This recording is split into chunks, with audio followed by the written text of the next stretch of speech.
Alors j'ai regardé sur internet un petit peu ce matin, j'ai vu que vous aviez racheté Oculus pour 2 milliards de dollars. Ça fait suite à Instagram, ça fait suite à WhatsApp, ça fait suite au refus de Snapchat. J'ai un peu l'impression que Facebook c'est cette espèce de colosse au pied d'argile qui est obligé de racheter en permanence. Quel est votre avis par rapport à ça? D'abord, je ne pense pas que ça soit... l'expression colosse au pied d'argile est un peu curieuse. L'entreprise, d'abord, elle cherche à développer et à innover en offrant aux utilisateurs, à vous, à moi, à nous tous, de nouveaux produits pour communiquer entre nous, pour se connecter. L'innovation, c'est un des piliers de la stratégie de Facebook. Il y a deux façons, bien sûr, d'innover. En interne, en produisant de nouveaux services, en améliorant les interfaces, les applications, pour avoir de nouveaux services, et que chacun puisse utiliser encore plus Facebook. C'est ce que fait l'entreprise depuis des années. Elle le fait notamment en développant une stratégie très forte et offensive depuis maintenant plus de 2 ans sur le mobile, parce qu'Internet devient mobile. Et cette croissance, elle sait le faire en interne avec des équipes qui apportent de nouveaux produits très qualitatifs et que les gens utilisent au contraire de plus en plus, notamment sur le mobile.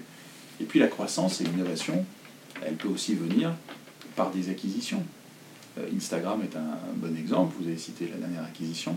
Qu'est-ce que ça veut dire? Ça veut dire qu'on est engagé dans une stratégie qui porte l'entreprise vers l'avenir pour apporter de nouvelles solutions de communication, d'échange social, de réseau social à chacun d'entre nous. L'exemple certainement le plus intéressant aujourd'hui qu'on peut mesurer, c'est bien sûr Instagram. Instagram a été racheté il y a quelques mois maintenant, un peu plus par Facebook.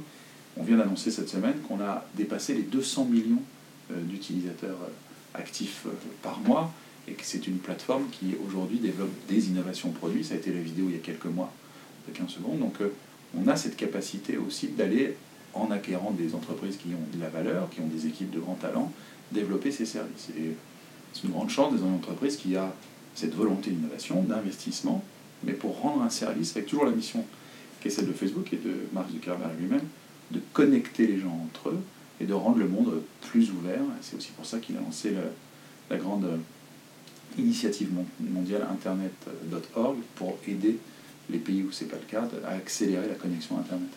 D'accord. Et alors Laurent Solé, une dernière question. Vous avez un parcours remarquable, admirable, et en même temps vous êtes aujourd'hui un homme branché. Vous êtes chez Facebook, vous travaillez dans un open space. Ouais. On a derrière nous l'idéal de ce qu'on peut faire en matière de fonds. Qu'est-ce que ça fait? Est-ce qu'on ne prend pas...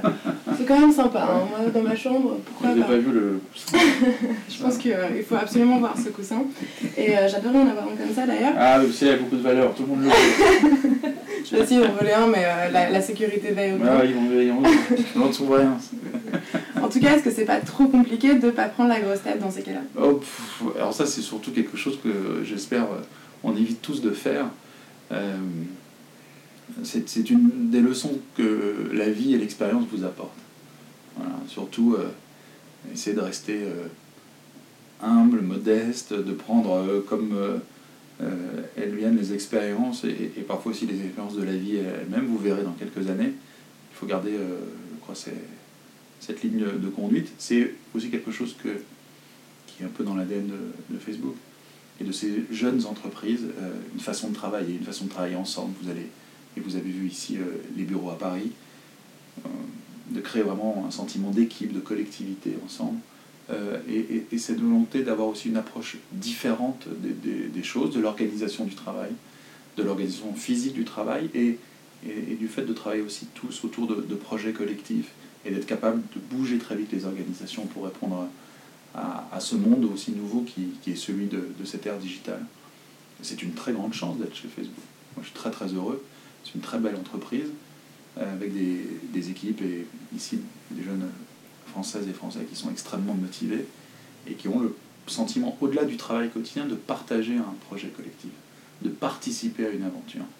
Et ce qui est formidable, vous verrez, tous les étudiants de Sciences Po le verront bientôt, en quittant l'école, c'est le plus excitant dans une aventure professionnelle, c'est quand elle n'est pas simplement un travail quotidien, mais quand elle devient une aventure collective et personnelle. Facebook, c'est ça.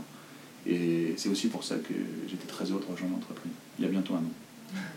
Laurent Soli, merci beaucoup. Merci à vous. Et merci à vous. Merci de nous avoir suivis et à très bientôt sur le Club Sciences Po TV.